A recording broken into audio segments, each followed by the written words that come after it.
Hi friends, അങ്ങനെ പുതിയ set of PSC നോട്ടിഫിക്കേഷനുകളുടെ കൂട്ടത്തിൽ വന്നിരിക്കുന്ന പുതിയ നോട്ടിഫിക്കേഷനാണ് HSST psychology, higher secondary school teacher psychology എന്നുള്ള പോസ്റ്റിലേക്കുള്ള നോട്ടിഫിക്കേഷൻ വന്നിട്ടുണ്ട്. HSST psychology. അപ്പോൾ നിശ്ചിത യോഗ്യതയുള്ള ഉദ്യോഗാർത്ഥികൾക്ക് ഈ പരീക്ഷയ്ക്ക് ഇന്ന് വൈകിട്ട് മുതൽ അപ്ലൈ ചെയ്ത് തുടങ്ങാം. നിങ്ങളുടെ പ്രൊഫൈലിൽ ഇത് ആക്റ്റീവ് ആവും. ഫെബ്രുവരി 4 വരെയാണ് ഇതിന് അപ്ലൈ ചെയ്യാനുള്ള സമയം എന്നുള്ളത് ശ്രദ്ധിക്കുക. ഹയർ സെക്കൻഡറി എഡ്യൂക്കേഷനിലേക്കാണ് നിയമനം വരുന്നത്. 611/2025 ആണ് ഈ ഒരു തസ്തികയുടെ കാറ്റഗറി നമ്പർ. അപ്പോൾ അത് പ്രത്യേകം ശ്രദ്ധിക്കുക. ഇനി 55,200 മുതൽ 1,15,000 വരെയുള്ള ഏറ്റവും മികച്ച ഒരു സ്കെയിൽ ഓഫ് പേയുമായിട്ടാണ് നമ്മുടെ ഹയർ സെക്കൻഡറി സ്കൂൾ ടീച്ചർ വരുന്നത്. HSST സൈക്കോളജി എന്നുള്ളതാണ് പോസ്റ്റിന്റെ പേര്. ഇനി എന്താണ് ഇതിന്റെ ക്വാളിഫിക്കേഷൻ, ഇതിന്റെ ഏജ് ലിമിറ്റ് ഒക്കെ ശ്രദ്ധിക്കാം. 40 വയസ്സ് വരെയുള്ളവർക്കാണ് ഇതിന് അപ്ലൈ ചെയ്യാൻ പറ്റുക. 40 വയസ്സാണ് ജനറൽ കാറ്റഗറിയിലെ ഏജ് ലിമിറ്റ്. 40 വയസ്സാണ്. അതായത് 2/1/1985 ശേഷമാണ് നിങ്ങൾ ജനിച്ചതെങ്കിൽ നിങ്ങൾക്ക് ഇതിന് അപ്ലൈ ചെയ്യാം. ആ തീയതി ഉൾപ്പെടെ ഇൻക്ലൂഡഡ് ആണ്. SC ST OBC ഒക്കെ ആണെങ്കിൽ അതനുസരിച്ചുള്ള ഏജ് റിലാക്സേഷൻ കിട്ടുകയും ചെയ്യും. അപ്പൊ ഏജ് ലിമിറ്റ് കറക്റ്റ് ആയി.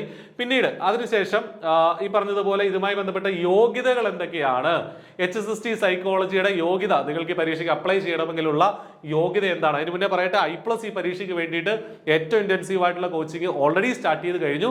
I+ന്റെ കോഴ്സിൽ ഇപ്പോൾ ഇയർ എൻഡിംഗ് ഓഫറോട് കൂടി ജോയിൻ ചെയ്യാനുള്ള ചാൻസ് ഉണ്ട്. അപ്പൊ നിങ്ങൾക്ക് അതിന് ഇപ്പോൾ ജോയിൻ ചെയ്യാം. അതിന്റെ കൂടുതൽ വിവരങ്ങൾ അറിയാൻ ഡിസ്ക്രിപ്ഷൻ ബോക്സ് നോക്കുക. ഇനി എന്താണ് ക്വാളിഫിക്കേഷൻ? ഒന്നാമത്തെ ക്വാളിഫിക്കേഷൻ എന്നുള്ളത് കേരളത്തിലെ ഏതെങ്കിലും ഒരു സർവകലാശാലയിൽ 50% മാർക്കിൽ കുറയാതെ ബന്ധപ്പെട്ട വിഷയത്തിൽ നേടിയ ബിരുദാനന്തര ബിരുദം, അതായത് PG ഉണ്ടായിരിക്കണം. PGക്ക് എത്ര മാർക്ക് വേണം? 50% മാർക്ക് വേണം. പിന്നീട് കേരളത്തിലെ ഏതെങ്കിലും ഒരു സർവകലാശാലയിൽ റെഗുലർ പഠനത്തിലൂടെ ബന്ധപ്പെട്ട വിഷയത്തിൽ നേടിയ B.Ed ഉണ്ടായിരിക്കണം. അതാണ് രണ്ടാമത്തെ ക്വാളിഫിക്കേഷൻ.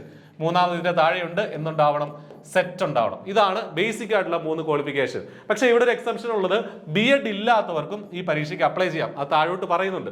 B.Ed ഇല്ലാത്തവർക്കും ഇതിന് അപ്ലൈ ചെയ്യാം. ഒന്നാമത് പറയുന്നത് നിങ്ങളുടെ ശാഖയിൽ തന്നെ, അതായത് സൈക്കോളജിയിൽ തന്നെ B.Ed ഉള്ളവരെ ആദ്യം കൺസിഡർ ചെയ്യും. ഇനി സൈക്കോളജിയിൽ B.Ed ഇല്ലെങ്കിൽ മറ്റേതെങ്കിലും ഫാക്കൽറ്റിയിൽ നേടിയ അതും അല്ലെങ്കിൽ മറ്റേതെങ്കിലും വിഷയത്തിൽ നേടിയ റെഗുലർ പഠനത്തിലൂടെ നേടിയ ഒരു B.Ed ഉണ്ടെങ്കിലും നിങ്ങളെ കൺസിഡർ ചെയ്യും. ഇനി അതൊന്നും അല്ലെങ്കിൽ എന്താണ്, B.Ed ബിരുദ യോഗ്യതയുള്ളവരുടെ അഭാവത്തിൽ 50% മാർക്കിൽ കുറയാതെയുള്ള ബിരുദാനന്തര ബിരുദവും സെറ്റ് പാസ്സായ ഉദ്യോഗാർത്ഥികളെ പരിഗണിക്കുന്നതാണ്. അതായത് B.Ed ഉള്ളവരുടെ, ഇനി B.Ed ഉള്ളവരില്ല, അപ്ലൈ ചെയ്യുന്നവരിൽ B.Ed ഉള്ളവരില്ലെങ്കിൽ നിങ്ങൾക്ക് അപ്ലൈ ചെയ്യാം. അപ്പോൾ B.Ed ഉള്ളവരില്ലെങ്കിൽ ബാക്കിയുള്ളവരെ, അതായത് PG+ സെറ്റ് ഉള്ളവരെയും പരിഗണിക്കുമെന്നാണ് അറിയിച്ചിട്ടുള്ളത്. അപ്പോൾ കുറെ പേർക്ക് കൺഫ്യൂഷൻസ് ഉണ്ടായിരുന്നു, B.Ed സൈക്കോളജിയിൽ കുറവാണ്, അപ്പോൾ B.Ed ഇല്ലാത്തവർക്ക് അപ്ലൈ ചെയ്യാം, അതിന് പ്രശ്നമില്ല. പക്ഷെ B.Ed ഉള്ള ആരെങ്കിലും അപ്ലൈ ചെയ്തിട്ടുണ്ടെങ്കിൽ അവരെ റാങ്ക് ലിസ്റ്റിൽ മുൻകൂറായിട്ട് എന്ത് ചെയ്യും, കൺസിഡർ ചെയ്യും എന്നുള്ള കാര്യം കൂടെ മനസ്സിലാക്കുക. അപ്പോൾ B.Ed ഇല്ലാന്ന് കരുതി അപ്ലൈ ചെയ്യാതിരിക്കരുത്, അപ്ലൈ ചെയ്യുക. കൂടാതെ PG വെയിറ്റേജിന് പുറമെ ഈ പറഞ്ഞ പോലെ നോൺ ക്വാളിഫയിങ് MPhil എന്ന് വെച്ച് കഴിഞ്ഞാൽ, ഇപ്പോൾ സെറ്റിന് അധിക യോഗ്യതയായിട്ട് MPhil ഉണ്ടെങ്കിൽ സെറ്റ് വേണ്ട, പക്ഷേ MPhil ഉണ്ട്, നിങ്ങൾക്ക് സെറ്റ് ഉണ്ടെങ്കിൽ 2 മാർക്ക് അധികം കിട്ടും. MPhil ഉണ്ട്, അല്ല ഈ പറഞ്ഞ PhD ഉണ്ട്, സെറ്റ് ഉണ്ടെങ്കിൽ 4 മാർക്ക് അധികം കിട്ടും. MPhil ആൻഡ് PhD ഉണ്ടെങ്കിൽ 5 മാർക്ക് കിട്ടും. പോസ്റ്റ് ഡോക്ടർ ഫെലോഷിപ്പ് ഉണ്ടെങ്കിൽ 2 മാർക്ക് അധികം കിട്ടും എന്നുള്ള കാര്യങ്ങളൊക്കെ മനസ്സിലാക്കുക. ഇത് ഈ പറഞ്ഞ PG വെയിറ്റേജ് ആണെങ്കിലും മറ്റുള്ള വെയിറ്റേജ് ഒക്കെ ആണെങ്കിലും അതൊന്നും നോക്കണ്ട. പരീക്ഷയ്ക്ക് കിട്ടുന്ന മാർക്കാണ് റാങ്കിനെ തീരുമാനിക്കുന്നത്. കഴിഞ്ഞ തവണയൊക്കെ അങ്ങനെ തന്നെയായിരുന്നു. ഒരു വേക്കൻസി എന്നാണ് ഇപ്പോൾ നോട്ടിഫിക്കേഷനിൽ പറയുന്നത്. പക്ഷെ നമുക്കറിയാം ഒരുപാട് വേക്കൻസികൾ ഇതിന് വരാൻ സാധ്യതയുണ്ട്. അപ്പം നന്നായിട്ട് പഠിക്കുക, ആപ്ലിക്കേഷൻ കൊടുക്കുക.